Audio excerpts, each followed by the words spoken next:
Hello everyone, I'm Ruchita. I welcome you all to my channel Vedic Heroes. Let's do little different today. I'm starting a new series of stories under Vedic Heroes, and we will be talking about the warrior heroes of Bharat. So today let's take up the story of a warrior queen of Malwa, Ahilya Devi Holkar. So let's get started.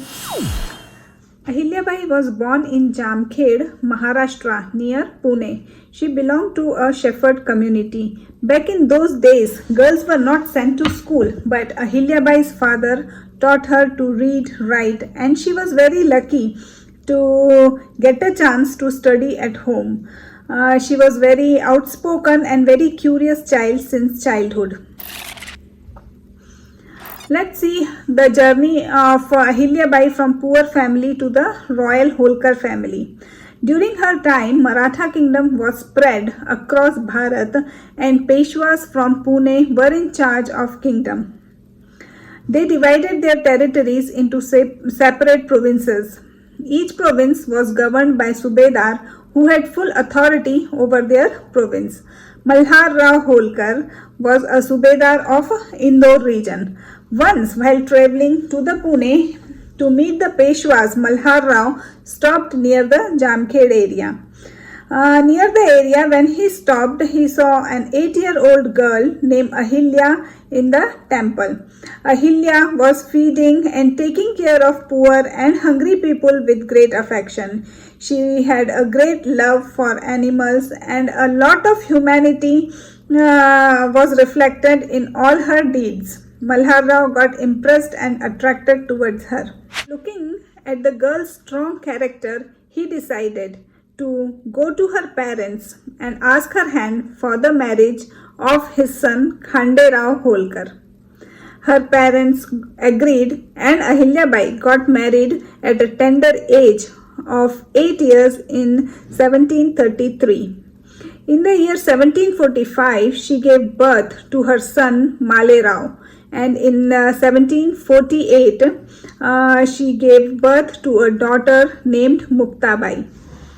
Ahilyabai's challenging time starts when her husband Khande Rao was killed in the Battle of Kambhar in 1754. At that time, Ahilyabai was just 29 years of age.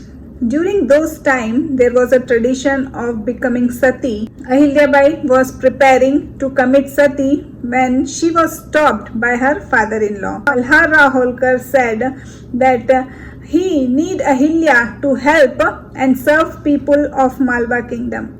Ahilyabai agreed to this and decided not to be Sati. Later, she started helping in managing the administration while her father-in-law was in the battlefield. They used to exchange a lot of letters as a means of communication. Once Malhar Rao was out for a battle, and from there he sent a letter addressing to Ahilyabai saying that arrange a big artillery and ammunition in Gwalior region as soon as possible. This was very difficult and challenging task for her, but with her great management skill, she could successfully complete that task. In that way, she helped her father-in-law so many times during the battle and in managing the administration of the Malwa kingdom. Her difficult time starts again when her father-in-law died in a battle in the year 1766. After the death of Malhar Rao, her only son Male Rao Holkar became the ruler of Indore. Unfortunately, her son died just 9 months after his rule due to his past illness. This created a big vacuum in power structure of Indore kingdom. Ahilyabai stood strong and she did not let her grief affect the administration of the kingdom. During those days, women were never made Subedar, and moreover, many people within the kingdom and outside the kingdom were keeping an eye to take over her kingdom. Person named Diwan Gangoba Tatya sets up a plot against Ahilyabai. He wrote a letter to Raghoba Dada to launch an attack on Indore. Raghuba Dada was uncle of Madhavrao Peshwa, and he was not happy with whole Peshwa kingdom because he did not get a chance to sit on the throne of Peshwa. Raghuba Dada started moving towards Indore with an army of 40,000 people.